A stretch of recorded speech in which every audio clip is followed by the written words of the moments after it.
It is extra early today, so extra whispers, but today we are going to Binghamton, so a little bit of a road trip. You can see it's still dark outside.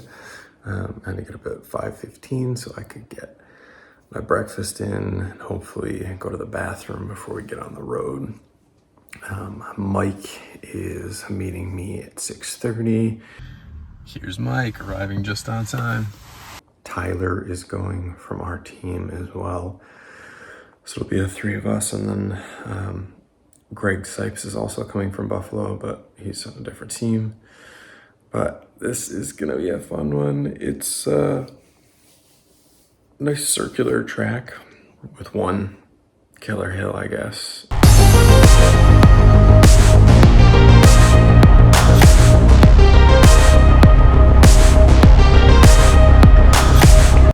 See how it goes.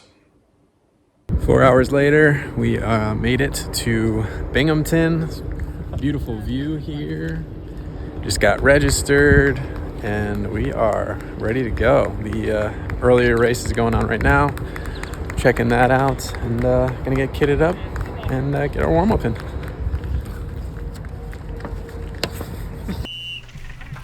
All right, so it's the Binghamton Road Race. This is a really cool, actually Binghamton Circuit Race. Really cool course, fun uphill into the finish, and nice fast downhill. There were some teams to look out for. There were some riders that I was looking out for. We had one of the bigger teams, 3 people. Salty Chimp Racing, I think, had 3 people. Eric Yonda, who's third wheel right now, he was somebody I was keeping an eye on going into this. I'd raced with him before at 2 Days of Buffalo. Mark Streb in the blue, I know is strong. Got Greg in the red. There's Zihao behind me. He's raced a bunch in Buffalo. So there were a few people I knew, a few people I didn't. This guy Brad from Beer Tree Cycling, he won East Arcade last year. I was kind of keeping an eye on him. The guy on the Scott right next to me, you can't quite see him, Elevate Cycling. He was somebody I was keeping an eye on. So this is just to show you, this is a fun little downhill that they had each lap, and you'll get to see more of that in a bit. But race started out, and I noticed Mike and Tyler were both kind of sitting on the front. They weren't doing too much work, but I think they just kind of got caught on the front and couldn't leave for a little bit. But now we're about to hit the hill for the first time, and Mike is still kind of on the front. Tyler had came back a little bit, found a draft, which was good.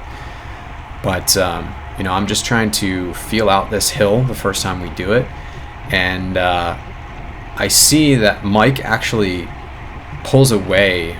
The Elevate rider hit that hill really hard. Mike was in position to get on his wheel and stayed with him, and they got into a little break there. So I'm kind of cheering Mike on, hanging out in the pack, and we had all talked about make sure we're not chasing teammates. It's 101, but it was about a lap, and right as we're about to hit the bottom of the hill for the second time, we bring them back. So now we're going into it on the second lap, and people are kind of testing the legs. You can see there's a bit of an attack on the right side, or at least people are really pushing it a little bit more.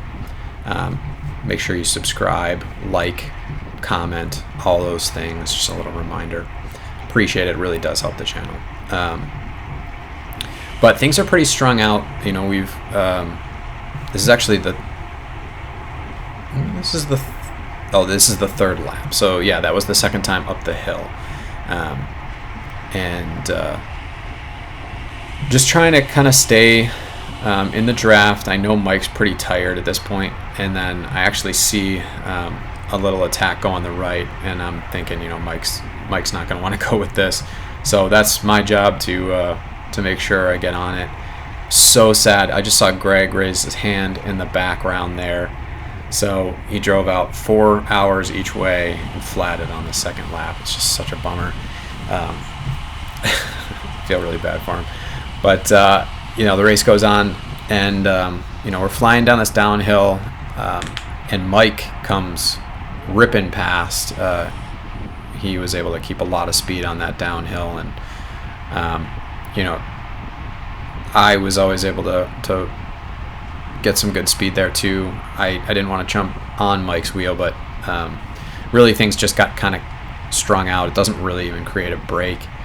That's the thing. This course, everyone was hitting the hill super hard, but it was actually very difficult to get away on this course because of the way that the downhill went, and people would pick up speed, especially if you're with the group. So now we're at the third time up this hill, and actually a Salty Chimp rider did kind of get a big gap on that move where Mike flew to the front, and he's still off the front a little bit. You can see him, and at this point we're just kind of letting him dangle. No one really wants to put in too much work to get him back, but he's got a bit of a good gap there, and we're just trying to keep an eye on it. So I was carrying speed coming off the downhill here, and I saw Mike and Tyler were pretty close to the front, and my thought was, if they can get to the front and do a little blocking, maybe I can get a little bit of a breakaway here. So I hit it. I didn't hit it too hard, but I did create some separation, and I was looking back, seeing these guys, and I was trying to gauge whether they would want to work with me and actually get a breakaway.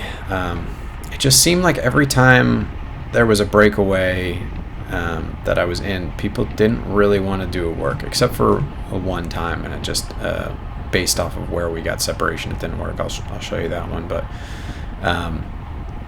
these guys jumped on the wheel and we had a good gap, but they didn't pull through, and they just kind of soft pedaled, and it was like they just wanted a free ride breakaway for the rest of the race, and it's just not going to happen. This car almost pulls out. That was probably the only close call on this whole race. Really cool industrial park area that did not have a lot of traffic. So I'm aware that the group is back on here, and I was obviously going a little bit harder because of the little bit of a break.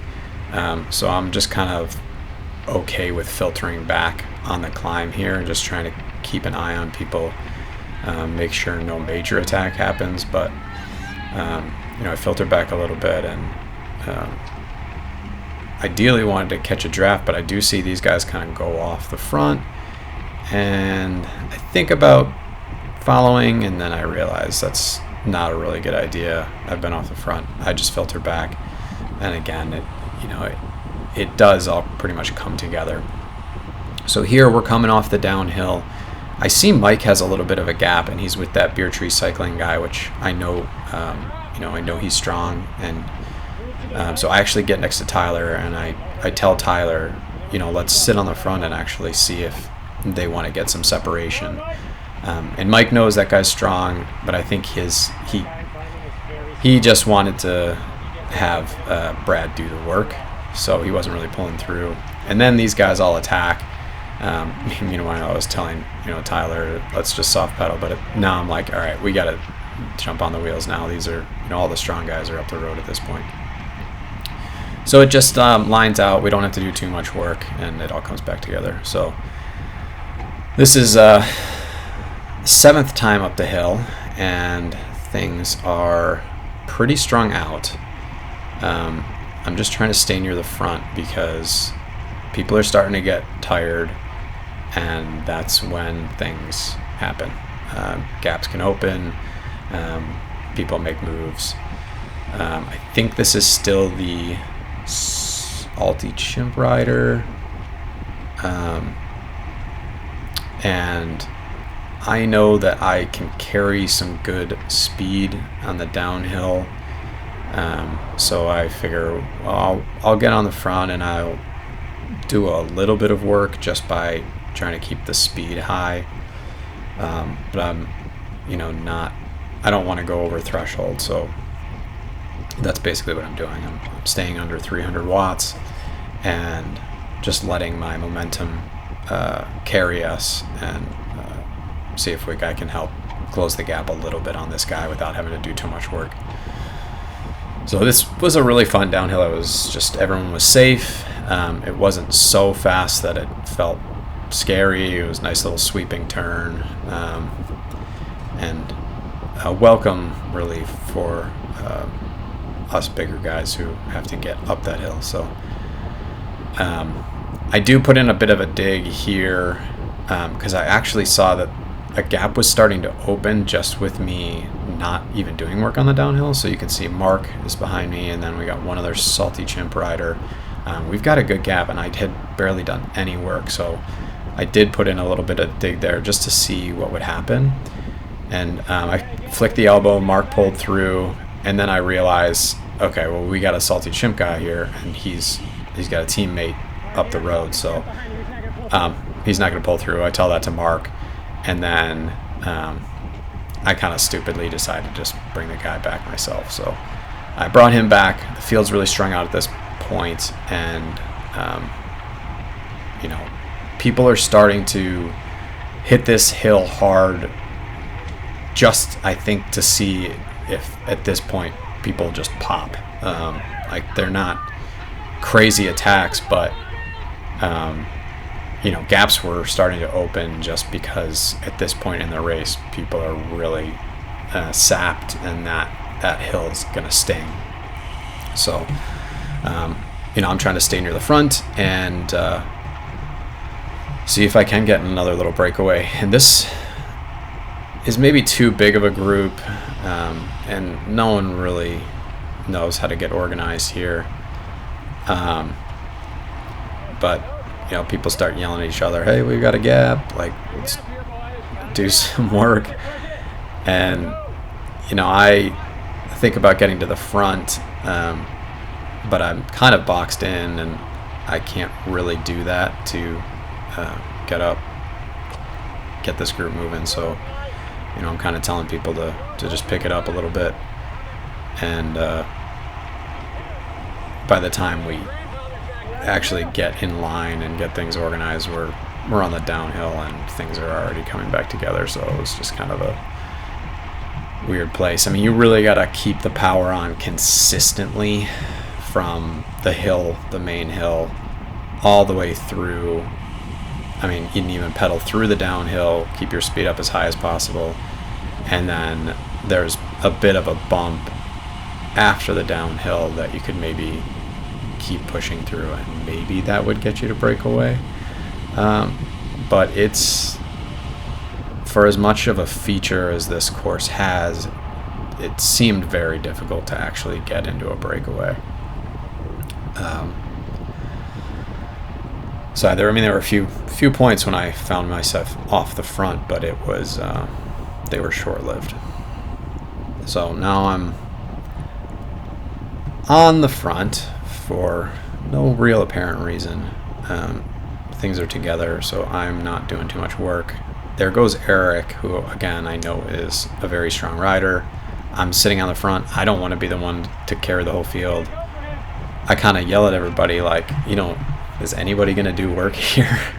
Nobody wants to. So we're cresting the hill the next time, attack there, and I want to be on it because Eric's up the road as well. I think that this guy is going to maybe bring me to Eric, and then I get halfway up to him. I see that he's kind of dying, so I just go around him, and I think, all right, I'm gonna get up to Eric, and maybe we can work together. So this is a pretty good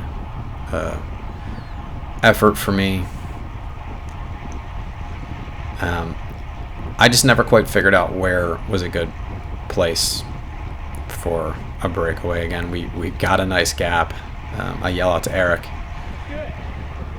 and he gives me a fist bump, and he's like, all right, let's go. And I ask him if he's got anything left, and he's like, oh yeah. So I know that he's strong, but we get through the downhill, we get past that little uphill, and we both kind of look back, and somebody's putting in a big attack behind us and was bringing us back. So we just decide to call it, save some for we've got only 2 laps left, I think, so we don't want to be pushing so hard and then be already bringing us back that we end up dying. So hit the next hill, and they attack again, and Eric seemingly has just an endless amount of matches in his match book. So he's off. It takes me a lot longer to spin up and get these guys. But I think, okay, great. Now we've got 3 people in a break, and maybe this is going to go. And I know Eric's willing to do work, but it seemed like maybe this salty chimp rider just wanted to break away solo or something, and as soon as I'm on the wheel, he just kind of sits up, and I don't know if he didn't like that he was with Eric, who's a strong sprinter, not sure, but we just kind of sit up, they catch us, and then this is the start of the final lap. I'm actually feeling pretty good. My heart rate's in the 60s. That's around threshold heart rate, which, it's high, but it's not, I'm not dying. If I'm in the 70s, then I'm really hurting. So this guy in front of me had tried to do a little bit of a breakaway, and we just kind of slowly brought him back. And then that salty chimp rider attacks again. He was throwing a lot of attacks, strong guy. So I just follow this wheel just because he's right in front of me and get a good gap. But I'm kind of thinking it's the last lap. I really don't want to be doing too much work here. So, if they'll bring me to the finish line, then sure, I'll draft and stay with them. But I'm not really thinking that this breakaway is gonna happen at this point. It's already split up. You got a bunch of solo riders kind of randomly assorted on this downhill, and I've already known from 11 other laps that the downhill just kind of brings everyone together. So I'm just keeping my speed. I'm under 200 watts, basically soft pedaling just to I've got the gearing for it. I'm not spun out, so I can still pedal on the downhill. And things I'm watching that get brought back together. I was actually kind of proud of this, watching this back, that I didn't get. A lot of times I'd see a gap like that and I'd get really impatient and I'd just shoot across it, but they were coming back quick enough that at 200 watts I'm still reeling them in. So that was nice. But then we got a nice attack. I'm okay with this. I want to filter back a little bit. I put in a little bit of power just to keep my speed up enough to get in the draft. But I'm thinking, okay, great. We've got a half a lap left. And, I didn't want to be as close to the front as I was, especially with, once the group were to catch us. If I ended up staying on the front, it probably would have been bad news. So I'm just trying to find a good wheel and stay in the draft. And I'm kind of looking around to trying to think, where I want to place myself. I know that the road opens up for the sprint, so the entire road will be open going up that hill. So I'm thinking, well, if I can hug the yellow line until things open up, then there's no way I can get boxed in. So being on the left side was just kind of the smartest place to be, I figured, as long as I could be in a draft. And then I see these 2 salty chimp riders line up, and I'm thinking, oh, okay, great. Well, they're doing a lead out. So, one of these guys is going to be going for it. And, Cat4, everyone's probably going to be going for it. But I figured, the guy in front would give everything and then, dump the guy in second off. And here goes the guy a little early. And I try to go, and you know what? I honestly just don't know if I know how to sprint on an uphill. So I don't even hit 800 watts. I hold it, but I get nipped at the line there a little bit, and I just kept falling back. So this is a fun thing. So I ended up getting 5th, basically. But Ryan Snow from Pursuit Racing had this footage. He was getting his own teammate, but got to see myself from the sidelines. So thank you so much for that footage. Here's some info on a race that they're putting on August 27th. And it actually looks really awesome. You can see the course right on that map, but it looks like an actual racetrack, and looks like it's going to be a blast. So the Apple Valley Circuit Race, check it out, August 27th. Should be a good time. Thanks for watching. Please like and subscribe. Please comment. I want to reiterate that I'm learning. I'm just a Cat 4 rider. I'm not an expert, but I like rewatching my videos. It teaches me. Maybe you'll learn something, and maybe you can give me some advice. Feel free to comment if there was anything that I should have done differently, and I will absolutely take that under advisement. Thanks again for watching, and hopefully we'll see you at the next one. Hamburg Road Race is going to be the next race. Freedom Run is coming up. Those are both Buffalo Bicycling Club events. Then I'm going to Intelligentsia. And then we've got 2 days of Buffalo, which is put on by EARC, the East Aurora Racing Club. And that one's going to be an absolute blast as well. So stay tuned. Lots of fun things coming. And I will see you at the races. Where'd you end up in there? There you go. A little B-roll.